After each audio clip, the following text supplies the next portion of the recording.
Please be sure to hit that subscribe button. Today we're talking about the improvements that could be made at Indiana Beach in the upcoming years. And we're going to specifically talk about this upcoming season as information that we have gotten from the News and Review article that came out today, with the interview between Don Hurd, who's with News and Review, and with Eugene Staples, who is the new owner of Indiana Beach. One of the things that Eugene Staples talked about is the roofs on top of these structures. And as you can see, a lot of these roofs need to be replaced on top of the buildings. Some of these buildings are pretty old, and he mentioned instead of doing patchwork on these buildings, it would be in the best interest to replace the whole roof, because I guess there are some leaks in some parts of these different buildings. And the building that I'm going over top of right now would probably be Den of the Lost Thieves, most likely. And there's a couple other structures and buildings that are located right next to it that house games and other things such as food places. So that is something that you definitely want to do, is make sure that you eliminate all the leaks. As we could see right here, you could see the Hoosier Hurricane going up the lift hill. Part of the Hoosier Hurricane is going to be retracked for the upcoming season. And I can imagine, just personally riding the roller coaster last season, that the first and second drop, so in between the first drop to the turnaround over on the south part on the island peninsula, would be the area probably most likely that's going to get retracked this season. And I imagine next season probably the rest of the roller coaster will get retracked. Now they only have 2 months to do so, so they have to do that retracking, and they're not going to have enough time to do the whole roller coaster. And then as we go by, you could see the water park. He mentioned some things over there that possibly need some maintenance and changes. I imagine it's going to be paint, maybe so, or more so of paint that lasts longer. We're going by the Zero G roller coaster right now, and this video was taken last season. And Zero G is something that he mentioned as a temporary structure. He wants Indiana Beach to go more from what it's supposed to be. So he wants it to, signify an amusement park instead of carnival rides. And the thing he mentioned is he doesn't want to see temporary structures, which would include Zero G, and would also include the two that were already removed, which would have been the Growler and the merry-go-round on the south entrance. So Zero G could possibly be next as the ride being removed, due to the fact that it is a temporary structure. It is a movable structure, as Gene Staples mentions in the interview, and he wants more permanent structures and more appeasing rides at the park, which makes a lot of sense. And as we pass over Frankenstein's Castle and a building behind it, which I believe is still Frankenstein's Castle, you can see that a lot of patchwork was done on top of the roof, but not the complete roof being redone. So that is going to be redone. That is one of the main things that he mentioned.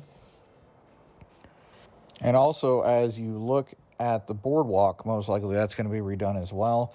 There was a recent some sort of patchwork done, or maybe just a simple coat done on top to waterproof it some more, but that definitely, I imagine, is going to be done probably in the next off season, probably not this season, because the boardwalk is kind of long and that does take a lot of work.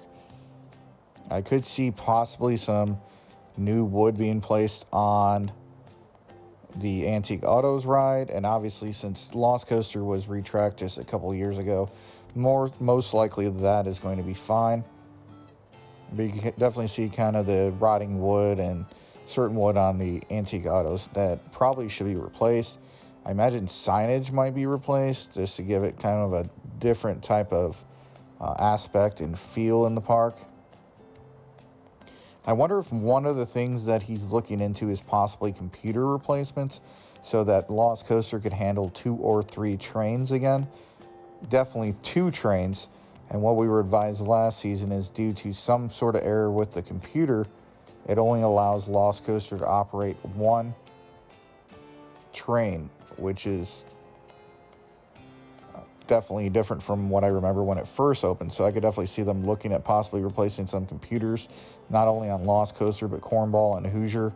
You could kind of give it a little bit of updated feel, and then you could kind of run 1 or 2 trains depending on how busy the park is.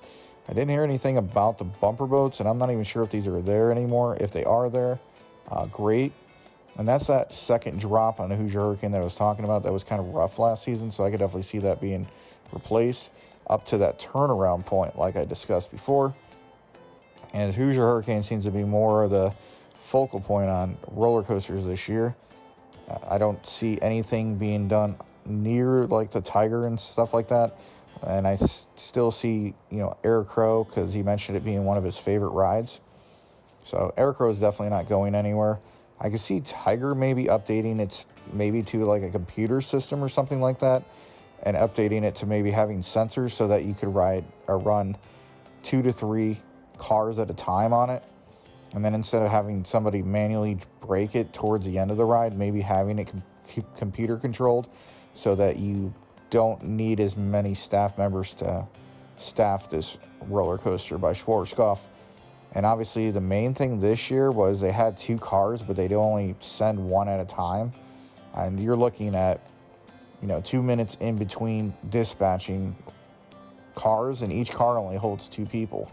So your dispatch rate is not that great, and capacity rate is not that great. So that's something I imagine they're going to try to improve, is the capacity of roller coasters such as Tiger.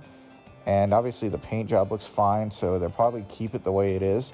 I imagine the restaurant underneath of it will probably be occupied. Maybe not this season, but definitely next season with something. And he also mentioned third-party vendors he wants to still work with third-party vendors and possibly keep them in the park for long term. So, Pronto-Pup, even though I heard rumors that Pronto-Pup might possibly be their last year if they came back. Hopefully they decide to stay longer.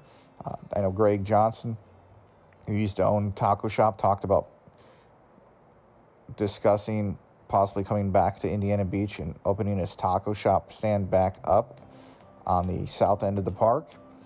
And I could see a lot of other third-party vendors from the area moving into the park, and it seems like Eugene Staples is very open to that. Obviously, carp feeding is still a staple at Indiana Beach. That's not going anywhere. But as you look over that, you could definitely see that the water park is going to need to be replaced, and I could see them updating the water park in the next couple years. And he said that he has a 4-year plan for the park, so I could definitely see the water park being a part of that. Maybe Den of the Lost Thieves being updated as well to give it more of an upbeat kind of look. And Sally Rides is still around, so obviously Sally Rides could come in there and kind of do that and update it, and it wouldn't be that hard to give it kind of a more modern feel. But those are just some of the things that he mentioned. And another one of the things was the hotel that is located on premise, and possibly, updating that obviously so that they could have more affordable options. And there's a lot of different things that are probably going to happen over the next couple years. Some things that we may like and some things that we might not like. But all in all, it's going to be, what's better for the park in the long term.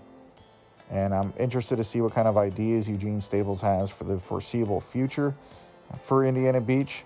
And I hope you enjoyed this update. That is all the information that we know at this current time in terms of ride and infrastructure improvements, at least for the 2020 season. I imagine as more information comes out, and as we possibly are able to talk to Eugene Staples offline, we could get more information in the upcoming seasons on what's going to happen to Indiana Beach.